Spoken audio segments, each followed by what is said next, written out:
السلام علیکم خوږو اوریدونکو او کتونکو.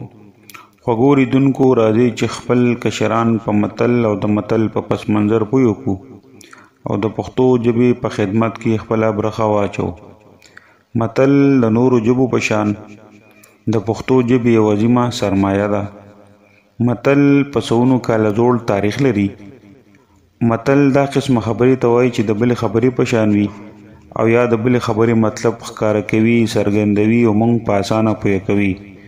بلکې دا هم ویلی کېږي چې متل اوږده قصه په لنډو ټکو کې بیانوي.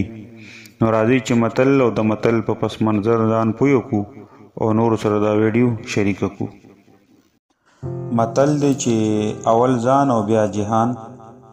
نو دا د مشرانو یو قول دی او په اصل کې د متل په توګه استعمالیږي او مطلب یې دا دی چې هوښیارانو د بنیادم یو فطرتي او قدرتي عمل ته اشاره کړې ده او چې په هر بنیادم کې دا یو قدرتي او فطرتي سوچ او فکري چې هغه ول د ځان غم کوي او بیا د جهان غم کوي. نو په دې هکله سوچ او فکر کوي او په دې لړ کې د شادو یو قصه هم مشهوره ده. وایي چې په ځنګل کې اور ولګېدو نو شادو خپل بچي د خپو لاندې کړه او په دې حق یو بل متل هم مشهور دی چې مطلب یې د دې متل سره لږ ډېر تړون خوري او وایي چې که په علاقه دې راشي نو د کلي خیر غواړه او چې په کلي دې راشي نو د کور خیر غواړه او که په کور دې راشي نو د سر خیر غواړه.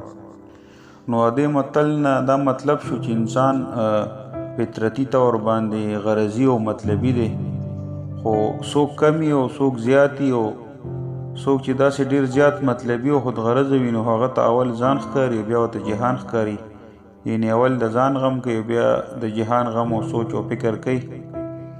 او د دې مطلب د پاره مشرانو دا متل جوړ کړی او مشهور کړی دی او نن سبا په داسې حالاتو کې استعمالي چېرته چې څوک غرضي کس داسې کار یا عمل وکړي چې نور ملګري او دوستان په ډاګه پرېږدي.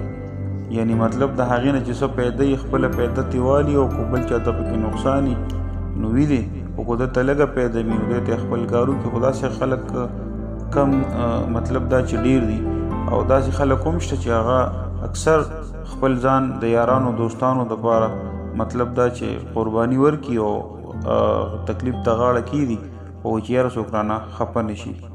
نو دا د نن ورځې متل که متل هم خوښ شوي نو ملګرو سره شیر کړئ. د الله په امان.